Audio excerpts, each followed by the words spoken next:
Oi gente, aqui é a Mel, bem-vindos ao meu canal. Hoje eu vou trazer para vocês mais um unboxing. Na verdade, eu tava tão ansiosa que eu já abri.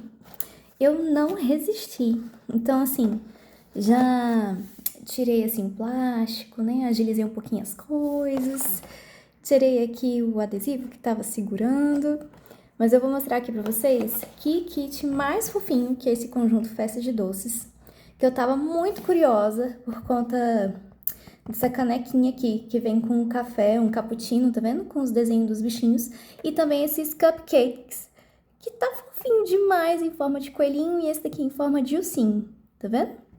Então vou mostrar pra vocês.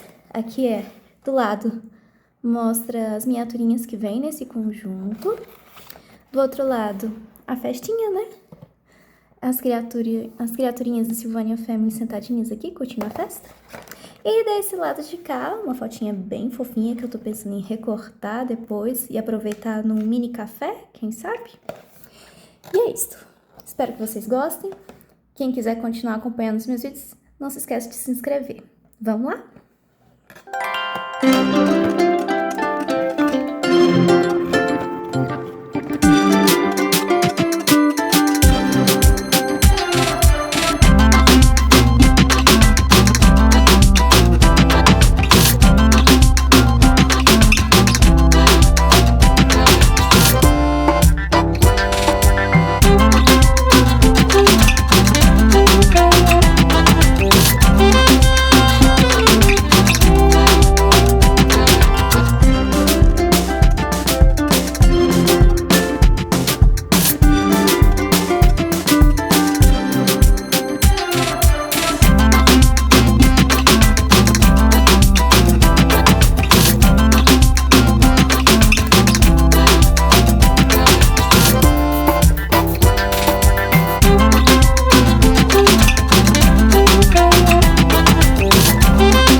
Ai, gente, vocês não vão acreditar.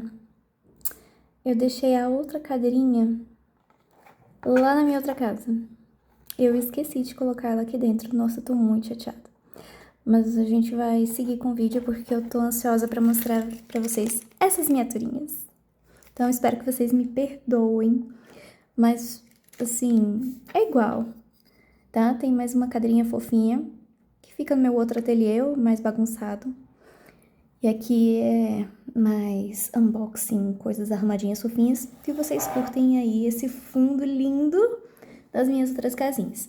Então vocês me perdoem, mas tem mais uma cadeirinha pra compor aqui, tá? E aí eu vou dar continuidade, curtam aí as musiquinhas. Vou mostrar pra vocês as miniaturinhas.